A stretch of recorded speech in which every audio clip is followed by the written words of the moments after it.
कहानी भाई जैसा। अकबर बीरबल की मजेदार कहानी। बादशाह अकबर तब बहुत छोटे थे जब उनकी मां का देहांत हुआ था। चूंकि वह बहुत छोटे थे इसलिए उन्हें मां के दूध की दरकार थी। महल में तब एक दासी रहती थी जिसका शिशु भी दुधमुम्हा था।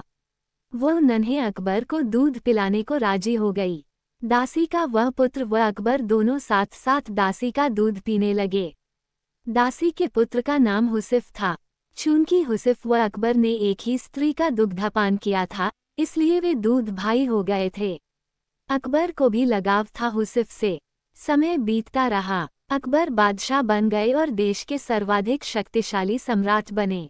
लेकिन हुसिफ एक मामूली दरबारी तक न बन पाया। उसकी मित्रता जुआरियों के साथ थी और कुछ ऐसे लोग भी उसके साथी थे जो पैसा फिजूल बहाया करते थे। एक समय ऐसा आया जब हुसिफ के पास 2 समय के भोजन के लिए भी पैसा पास न था। लोगों ने तब उसे बादशाह के पास जाने को कहा। हुसिफ ने बादशाह अकबर के पास जाने की तैयारी शुरू कर दी। हुसिफ के दरबार में पहुंचते ही बादशाह ने उसे ऐसे गले लगाया जैसे उसका सगा भाई ही हो। लंबे अरसे के बाद हुसिफ को देख बादशाह बेहद खुश थे। उन्होंने उसकी हर संभव सहायता करनी चाहिए। हुसिफ को अकबर ने दरबार में नौकरी दे दी। रहने के लिए बड़ा मकान, नौकर चाकर, घोड़ा गाड़ी भी दी। निजी खर्च के लिए एक मोटी रकम हर महीने उसको मिलती थी। अब हुसिफ की जिंदगी अमन चैन से गुजर रही थी। उसे किसी चीज की कोई कमी नहीं थी। यदि तुम्हारी कुछ और जरूरतें हों तो बेहिचक कह डालो, सब पूरी की जाएंगी, बादशाह ने हुसिफ से कहा। तब हुसिफ ने जवाब दिया, आपने अब तक जितना दिया है वो काफ़ी है शाही जीवन बिताने को, बादशाह सलामत। आपने मुझे इज्जत बख्शी, सर उठाकर चलने की हैसियत दी। मुझसे ज़्यादा खुश और कौन होगा। मेरे लिए ये भी फ़क्र की बात है कि देश का सम्राट मुझे अपना भाई मानता है। और क्या चाहिए हो सकता है मुझे। कहते हुए उसने सिर खुजाया, होठों पर एहसान भरी मुस्कान थी। लेकिन लगता था उसे कुछ और भी चाहिए था। वह बोला, मैं महसूस करता हूँ कि बीरबल जैसे बुद्धिमान व योग्य व्यक्ति के साथ रहूं। मेरी ख्वाहिश है कि जैसे बीरबल आपका सलाहकार है वैसा ही मुझे भी कोई सलाह देने वाला हो। बादशाह अकबर ने हुसिफ की यह इच्छा भी पूरी करने का फैसला किया।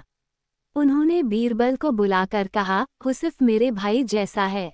मैंने उसे जीवन के सभी ऐशो आराम उपलब्ध करा दिए हैं, लेकिन अब वह तुम्हारे जैसा योग्य सलाहकार चाहता है।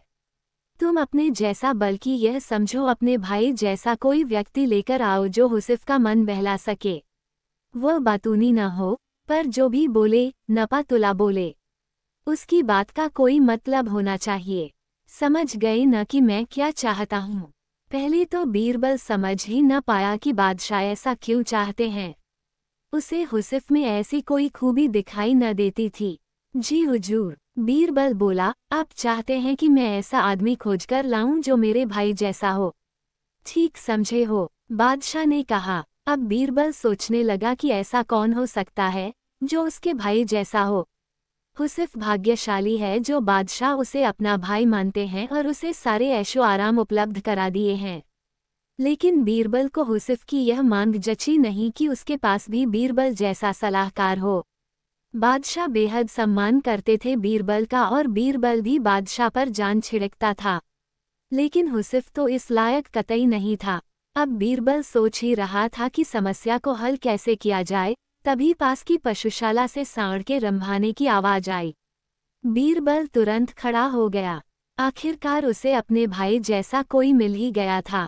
अगले दिन उस सांड के साथ बीरबल महल में जाकर अकबर के सामने खड़ा हो गया। तुम अपने साथ इस सांड को लेकर यहाँ क्यों आए हो, बीरबल? अकबर ने पूछा। यह मेरा भाई है, बादशाह सलामत। बीरबल बोला, हम दोनों एक ही माँ का दूध पीकर बड़े हुए हैं। गौ माता का दूध पीकर, इसलिए ये सांड मेरे भाई जैसा है, दूध भाई। ये बोलता भी बहुत कम है। जो इसकी भाषा समझ लेता है उसे यह कीमती सलाह भी देता है। इसे हुसिफ को दे दें, मेरे जैसा सलाहकार पाने की उसकी इच्छा पूरी हो जाएगी। बीरबल का यह उत्तर सुनकर अकबर को अपनी गलती का एहसास हुआ। तब उन्हें लगा कि जैसे उन जैसा कोई दूसरा नहीं, वैसे ही बीरबल भी एक ही है।